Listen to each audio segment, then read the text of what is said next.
자, 안녕하십니까. 홈사이언스의 생명과학을 담당하고 있는 변동민 선생님입니다. 자, 오늘은 고등학교 2학년 또는 고3 상관없이 생명과학 전반적인 단원별 어디가 어렵고 어떻게 공부해야 되는지를 말씀드리도록 하겠습니다. 생명과학 자체는 전반적으로 우리 학생들이 많이 느끼기로는 당연히 유전 파트가 가장 어렵다라고 생각을 합니다. 예, 맞습니다. 그래서 유전이라고 하는 것 자체를 꼭 고3 때부터 수능을 준비하기 위해서 공부한다라고 하기보다는 최소한 고등학교 2학년 내신 공부하면서 유전에 관련된 전반적인 개념과 그런 유형에 관련된 문제를 먼저 습득하고 연습을 좀 필요로 하고, 고등학교 3학년 올라갔을 때는 조금 더 실전에 맞춰서 난이도가 있는 문제를 풀어가면서 좀 난이도가 높은 유전 파트를 좀 해결할 수 있는 방법이 됐으면 좋겠습니다. 자, 그러면 먼저 1단원부터 한번 설명해 보도록 하겠습니다. 자, 1단원은 우리가 이제 생명현상의 특성이라고 해서 보통 세 가지 파트로 나눌 수가 있는데, 첫 번째 과학탐구, 두 번째는 생명현상의 특성, 그 다음에 세 번째는 바이러스에 관련된 얘기가 있습니다. 물론 이제 전반적으로 예전에 잠깐 말씀드렸는데, 그 전 우리 유튜브 영상에서 보면 생명과학 자체는 내신이든 수능이든지 간에 좀 뭐라 그럴까, 통합적인 시스템에서 하나의 체계가 만들어지는 문제가 형성이 되기 때문에 그 한 단원만 열심히 암기한다라고 얘기했을 때 모든 걸 다 확실하게 알 수 있다라고 하는 거는 좀 쉽지는 않을 것 같아요. 그래서 먼저 고등학교 2학년 친구들 같은 경우는 그냥 각 단원별, 그러니까 과학탐구가 생명연수 특성이, 바이러스가 무엇이 중요한지를 일반적으로 개념을 정리했으면 좋겠어요. 그래서 1단원 같은 경우는 그렇게 난이도가 높은 난이도는 아니기 때문에 천천히 꾸준히 기본 개념을 정리한 다음에 그런 많은 문제를 통해서 접근하시면 충분하게 1단원은 해결할 수가 있을 것 같고, 2단원을 보게 되면 세포와 생명활동이라고 하는 내용입니다. 그래서 여기서는 이제 물질대사라고 하는 파트와 그 다음에 기관계 통합적 작용에 관련된 거, 그 다음에 대사성 질환이라고 하는 세 가지가 출제가 되는데, 2단원도 마찬가지로 1단원과 같이 그렇게 썩 난이도가 높은 편은 아닙니다. 그래서 어느 정도만큼 내용을 이해를 하고 좀 암기해야 될 부분이 조금 있기 때문에 그런 거를 좀 정리해서 꼼꼼하게 암기하면서 개념을 정리하는 게 되게 중요할 것 같아요.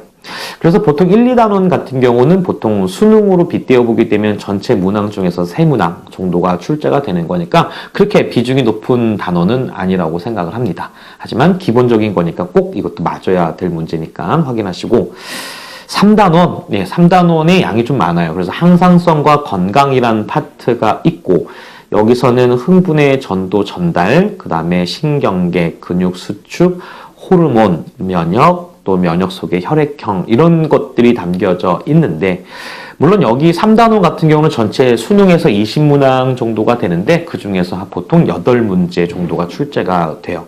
좀 많은 양이죠. 그다음 많이 나온다는 얘기는 결국에는 좀 내용이 좀 많습니다. 그 중에서 이 3단원에 관련된 것들은 보통 생명과학에서 세 가지가 분류가 돼요. 문제 난이도가. 그래서 비킬러, 준킬러, 킬러라고 해서 이렇게 세 가지로 분류를 하는데, 그 중에서 준킬러급 정도가 되는 거. 내용은 그렇게 어렵지 않지만 문제를 추론해야 될 문제가 좀 많기 때문에 좀 난이도가 조금 있다고 보시면 되겠어요. 그 중에서 가장 학생들이 많이 어려워하는 부분들이 흥분의 전도와 전달. 흥분의 전도와 전달에 관련된 것들, 자극을 준 지점이 어디며, 속도가 어떻게 되고, 그거에 관련된 시간의 개념과 거리의 개념을 이 개념을 중심으로 이해를 하셔야 되고, 그리고 개념을 중심으로 해서 약간의 좀 난이도가 높은 추론형의 문제이기 때문에 많은 문제를 접해야 되는 거는 사실입니다. 그리고 고등학교 2학년 같은 경우는 결국에는 이것이 1학기 중간고사 시험 범위에 거의 킬러 문항 수준으로 출제가 되고 있기 때문에 고3생들이 풀 수 있는 기출문제라든지 또는 학력평가 모의고사를 중심으로 해서 좀 출제를 많이 했던 문항에 관련된 유형을 먼저 몸소 한번 체험해보고 한번 같이 해결해 나가는 것이 상당히 도움이 됩니다. 그래서 이 준킬러 파트 중에 흥분의 전달 파트는 결국 고등학교 2학년 때 내신 준비할 때 좀 꼼꼼히 할 필요가 있다고 생각합니다.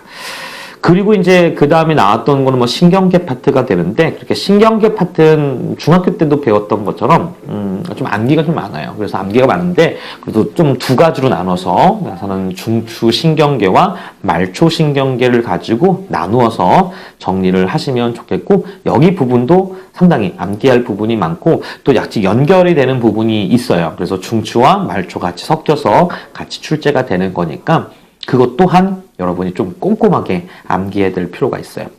그리고 이제 근수축에 관련된 문제인데, 근수축도 수능에 빗대어 보게 되면 약간 준킬러 정도급이 될 수가 있어요.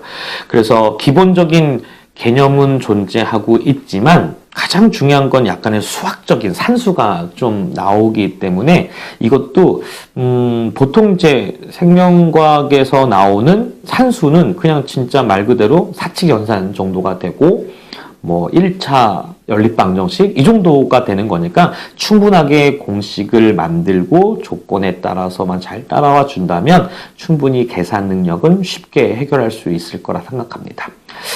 그 다음에 이제 또 학생들도 많이 좀 짜증내하는 부분, 항상성이죠. 그래서 항상성에 관련된 거는 크게 두 가지. 하나는 호르몬의 종류와 기능을 좀 정확하게 외워야 되고, 두 번째는 항상성에 관련된 얘기들, 뭐 체온 조절, 혈당량에 관련된 거, 그 다음에 삼투압에 관련된 걸 내용들을 개념을 먼저 외우는 것도 되게 중요하겠지만 실제 문제 출제의 경향은 그 문제를 단순히 외우는 것이 아니라 그 그래프를 해석하고 또 해석을 통해서 다른 방향으로 추론할 수 있는 문제 유형이 나오기 때문에 상위권 아이들이 솔직히 제일 많이 힘들어하는 부분 중에 하나입니다. 그래서 이 파트도 꼼꼼하게 개념 정리하면서 그거에 관련된 문제 유형을 꼼꼼하게 문제 풀어보는 게 가장 중요할 것 같아요. 그 다음에 이제 면역 파트인데, 그 면역 파트에서는 크게 이제 두 가지가 출제가 돼요. 하나는 병원체 관련된 것들, 두 번째는 그 병원체가 우리 몸에 들어왔을 때 어떠한 방어의 기작이 생기는 건지, 그래서 어떻게 병원체를 물리치는지, 뭐 이 정도에 대한 메커니즘인데, 두 가지니까 결국에는 병원체에 관련된 5가지를 좀 꼼꼼하게 기준을 잡아서 외우는 게 되게 중요할 것 같아요. 그러니까 예를 들어서 세균, 뭐 곰팡이, 원생생물, 뭐 프라이온, 뭐 여러 가지가 나오는데 하나를 잡고서 그걸 같이 공부하는 것이 아니라 전체 병원체를 가지고 누구누구 어떤 기준으로 나눌 수 있는지, 또 이런 병원체들은 어떻게 얘네들과 나누어서 기준이 잡는지를 꼼꼼하게 조금 더 디테일하게 기준을 잡아서 정리해야 될 필요가 있고, 그 다음에 이제 면역 과정에 관련된 방어 기작에 관련된 뭐 1차 방어, 그 다음에 2차 방어가 있어요. 근데 이제 1차 방어는, 그렇게 난이도는 높지는 않지만 충분히 이해할 수 있을 것 같고, 이제 2차 방어 같은 경우도 기본적인 면역 과정의 1차 면역과 2차 면역에 대한 메커니즘을 꼼꼼히 알아야 되고, 그걸 통해서 생쥐 관련된 실험이 출제가 자주 되니까 생쥐를 갖고 어떻게 실험해서 어떤 걸 물어보는지 관련된 유형 정리 도 상당히 필요할 것 같아요. 그리고 이제 3단원의 마지막이라고 하는 것은 이제 혈액형인데, 혈액형도 마찬가지 기본 개념을 통해서 이제 보통 문제 유형을 보시게 되면 뭐 고등학교 때 배웠던 혈액형이라 하더라도 중학교 때 워낙에 배웠던 내용도 있으니까 충분하게 잘할 수 있을 것 같아요. 3단원이 좀 많죠? 네, 많습니다. 솔직히 유전보다 더 짜증나는 부분이 3단원이기도 하니까 꼼꼼히 정리하는 게 필요할 것 같고, 자, 4단원 유전입니다. 뭐 유전을 뭐 말할 것도 없죠.